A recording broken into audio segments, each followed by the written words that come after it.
Hello and welcome to the Business Standard Morning Show. I'm Veenu Sandhu. It's the 7th of July 2023 and here are the top stories of the day. Will tomato prices sour RBI's fight against inflation? Is Maruti getting too dependent on Toyota? Will the HDFC merger trigger consolidation among PSU banks? And why is Kashmiri saffron so expensive? Vegetable prices have increased considerably in several states. Tomatoes are selling at over 120 rupees a kg in Delhi and in some other big cities. Supply disruption caused by the rains in vegetable producing regions is one of the key reasons for such high prices. And this has come just when the RBI was beginning to breathe easy on the inflation front. So will this complicate the central bank's job and will it have an impact on the RBI's future rate actions? Bhaswar Kumar brings you the answer.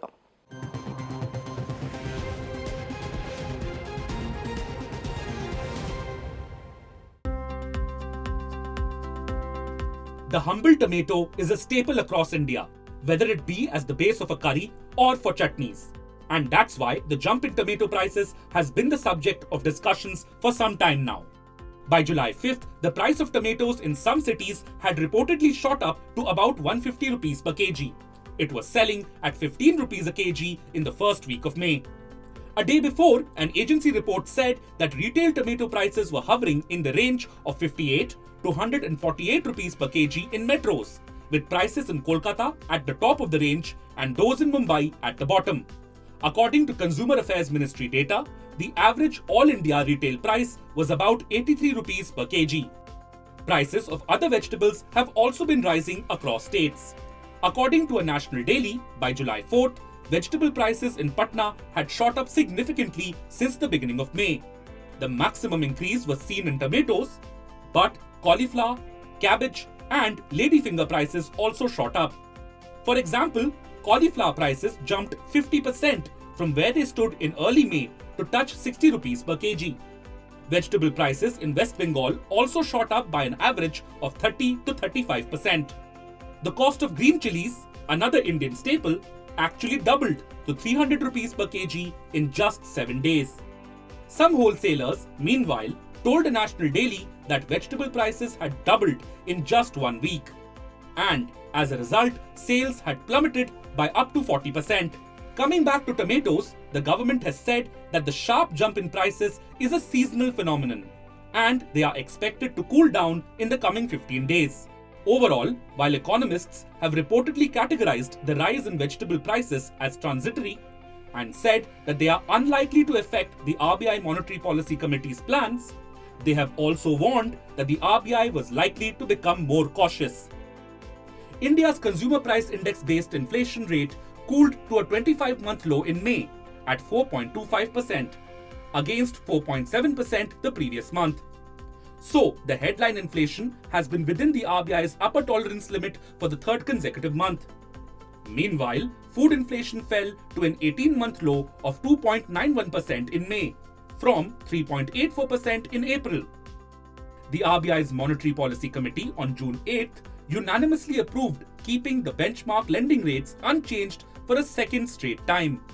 According to RBI Governor Shaktikanta Das, the decision to keep the policy repo rate unchanged at 6.5% was taken keeping in mind that the MPC's cumulative rate hike of 250 basis points was transmitting through the economy, and its full impact would likely keep inflationary pressures contained in coming months. The MPC also lowered the inflation projection for FY24 to 5.1%, from 5.2% earlier. After the policy review, Das had said that RBI's target was to see that headline inflation aligned with the target on a durable basis. He had added that the primary target was 4%. Against this backdrop, what implications does the spike in vegetable prices hold for RBI's inflation fight? Not much, actually. The horticulture cycle is about 3 to 4 months. All right. So at the moment, yes, we do have a problem, but with timely rains, hopefully by the time we hit the next cycle, vegetable prices would be down sharply. So if I were the RBI at this moment, I would simply look through this particular aspect of inflation. Today, when we're talking of vegetable prices going up, I think vegetable inflation has the potential to actually spike up the inflation number. And this number of 5.4%, which the RBI expects in the third quarter, could probably be, we could come closer towards it even before the third quarter in case the vegetable prices spike up. So what this will actually mean is that when the RBI is contemplating policy for the next time, definitely vegetable inflation will be something high on its mind. So even though it knows that monetary policy cannot affect vegetable prices, but if vegetable prices continue increasing the way in which they're doing, which looks likely at least for the next month or so, there will be further pressure on the inflation number.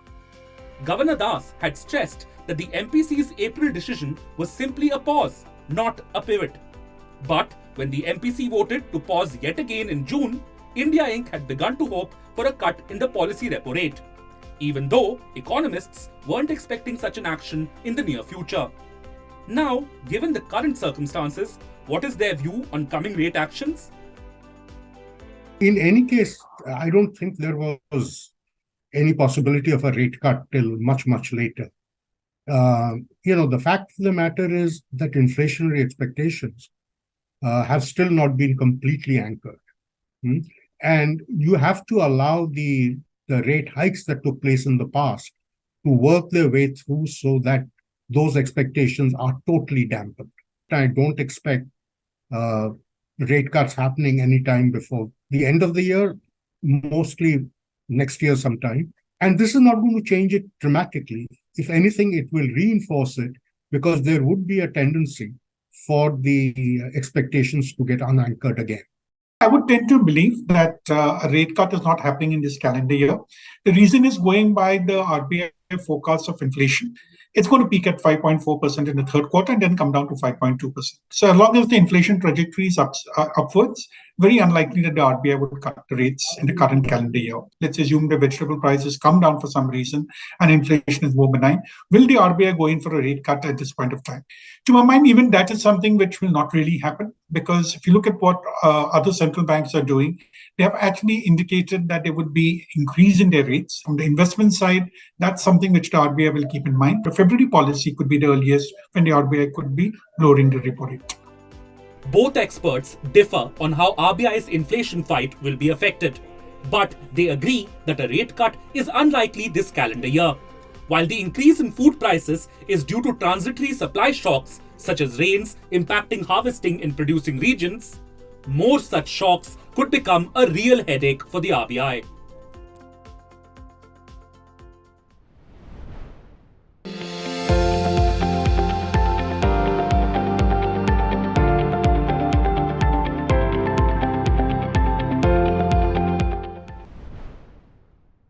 Car prices have also shot up considerably in the last few years, but that has hardly cast a shadow on their sales. New models are hitting the road almost every month.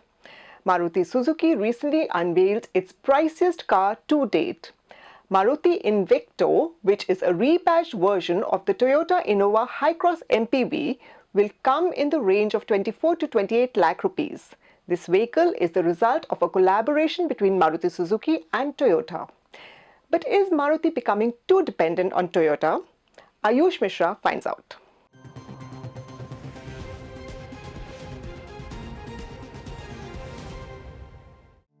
Maruti Suzuki India launched the Invicto MPV on Wednesday, starting from 24.8 lakh rupees. The company expects the model to further strengthen its presence in the overall multi-purpose vehicle or MPV segment, where it commands around 50% market share. The Invicto is available in 3 variants and is powered by a 2-liter petrol engine coupled with an electric hybrid system. Speaking to Business Standard, a senior executive at Maruti said the automaker is already a leader in the 10 to 20 lakh rupees price bracket. With Invicto, it is seeing an opportunity in the 20 lakh rupees segment and above. The country's largest car maker sourced the hybrid model from Toyota Kirloskar Motor as part of a global collaboration between Toyota and Suzuki. Toyota Kirloskar already sells Innova Hi-Cross in the domestic market. The same is supplied to Maruti Suzuki with certain changes in design and other elements. In fact, the Invicto shares many design elements with the Toyota Innova Hi-Cross, but it features a distinct grille and front bumper and headlights with Nexa's signature daytime running lamps. Another noticeable difference in profile is the design of alloy wheels. Inside, the Invicto has an all-black interior with champagne gold accents and offers similar features as the Innova Hi-Cross, including a touchscreen, panoramic sunroof, and safety features. Collaboration of the automakers has resulted in successful cars like Maruti Suzuki's Baleno and Grand Vitara, which Toyota rolled out as Glanza and Urban Cruiser Hyrider. With the launch of Invicto, which is a rebadged version of Toyota Innova Hi-Cross, Maruti Suzuki continues to share its platforms, powertrains, and body variants with Toyota. Does this pattern suggest a growing dependence of Maruti Suzuki on Toyota for certain car models? Puneet Gupta of S&P Global Mobility answers. Maruti is collaborating with Toyota, in a big way, and in a way is also getting more and more dependent, on technology. But I think, post-pandemic, we are living in a new world, right? Which means collaboration, right? Which means sharing of technology, minimizing the risk, right? So these days, if you see the life cycle of the technologies is really shortening, right? So basically, if now Maruti is collaborating with Toyota, it's primarily, to obviously, reduce the cost, minimize risk, which will help both the companies. And Maruti has its own identity in India, right? So I think it's very important for them, to also, and they are the company, who really understands the pulse of the customer, and in a way of collaboration, I think they should not forget offering, a kind of a value proposition. The collaboration is a part of an agreement between Japan's Suzuki Motor Corp and Toyota Motor Corp for sharing of technology and production units in India. Last year, 49% of Toyota vehicles rolled out from Maruti Suzuki plants, which include Urban Cruiser Hyrider, and Glanza. According to Shashank Srivastav of Maruti Suzuki India, Invicto is a much smaller segment which Maruti Suzuki is taking from Toyota. This is not something unusual in automobile industry. So this branding, the same vehicle being branded differently by different OEMs, it is quite common in the auto industry, quite common. And the competition is there in the same segment. You are right, and we compete. For example, Glanza and Baleno compete in the market with each other, just as Hyrider and Vitara compete, just as Invicto and Hi-Cross will compete. So you are right. In each segment, these vehicles will compete, but under different brand names. Maruti Suzuki's extensive dealership and service network would make after-sales service convenient for Invicto, but Toyota is also known for quality, safety features, and service plans. So, is the partnership making Maruti too dependent on Toyota, or is it a win-win for both? So if you look at this relationship between Toyota and Maruti, I think it's a win-win for both of them. It's not going to either hamper Maruti's ability to develop the class of vehicles that they were actually specialists in, but it also give them an experience of connecting with a different segment of customers and also expose them to a different range of vehicles. So in the medium and long term, I do not think that is a challenge for Maruti. And such global cooperation between two different automotive players is something which others could also think of exploring. It is quite common for companies to collaborate. So obviously, these are issues which is between Toyota and Suzuki Motor Corporation, and I don't think I can comment on the future of what is happening. The automakers' partnership has resulted in some successful car models rolled out on Indian roads. The launch of Invicto as a rebadged Toyota Innova Hi-Cross may continue this trend. The future of the partnership seems promising as the automakers leverage each other's strength to drive in efficiency and stay competitive. Buoyed by the launch of Invicto, the shares of Maruti Suzuki India crossed the 10,000 rupee mark for the first time ever this week. Moving on, the mergers of the HDFC twins and then the IDFC twins have turned the spotlight on the NBFC space, especially the banking segment. This has intensified competition in the country's financial sector. The question is, will the state-owned banks also come together to beat the heat? And how should investors approach the pack? Nikita Vasisht answers that question.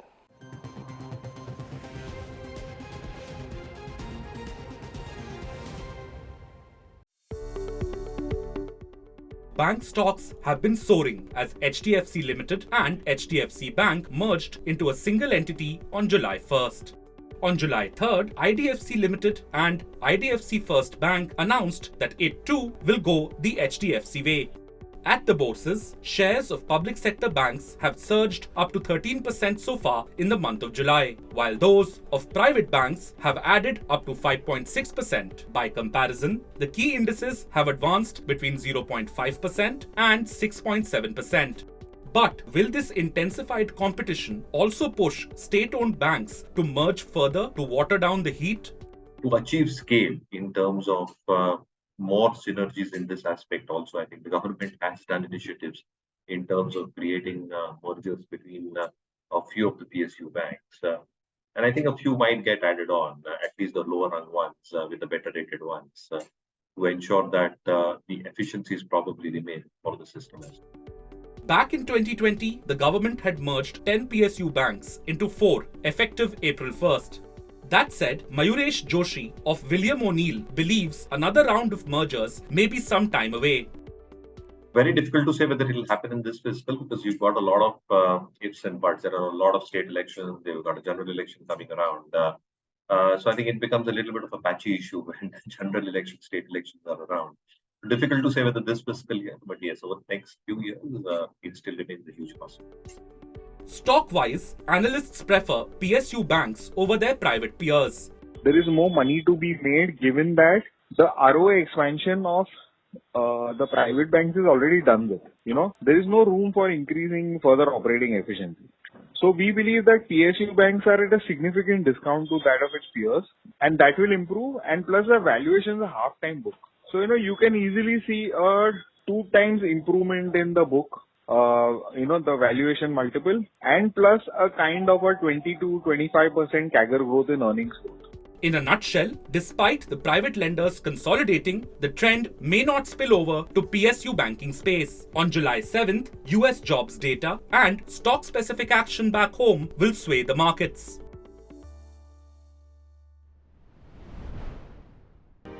He's making plans for an early retirement. Business Standard. After markets, let us turn our gaze to the mountains of Kashmir. Just about 15 kilometers from Srinagar, in the town of Pampore, purple crocus flower fields will be a dazzling sight in a few months from now. Its yield, called Kashmiri saffron, is famous for its distinctive aroma and quality.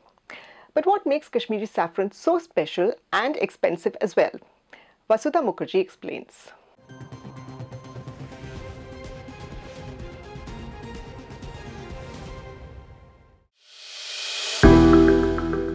At Rs 3,250 for a 10-gram pack, Kashmiri saffron is way more expensive than silver. But what is so special about the hill state spice?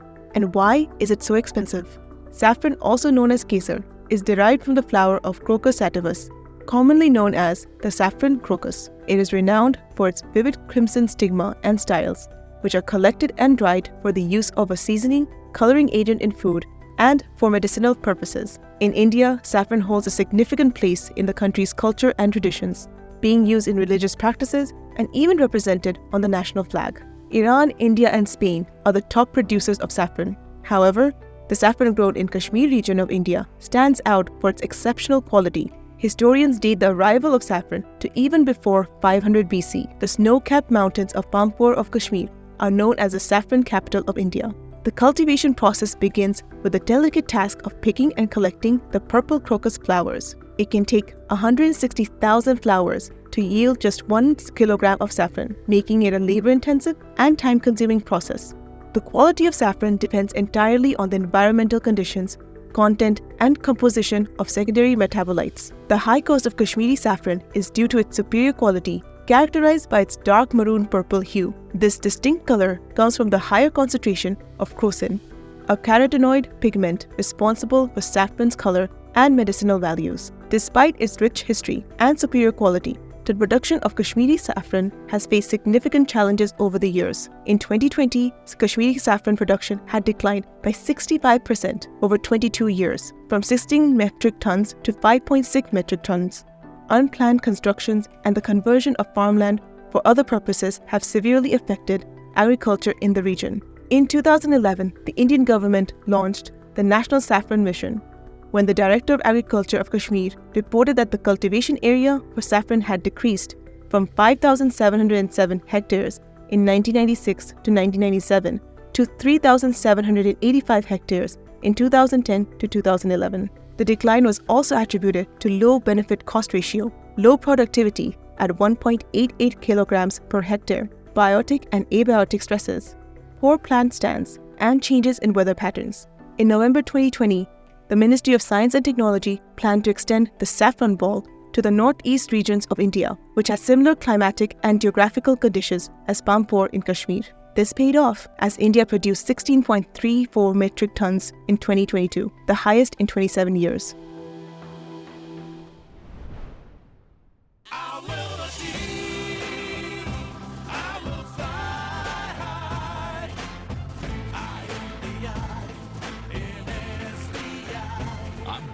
Nation's trusted bank, SBI, the banker to every Indian. Kashmiri saffron also received a geographical indication or in 2020. This has helped the spice take on the increasing global competition. That's all for today. For more news and analysis, please log into our website business-standard.com. Thank you for watching.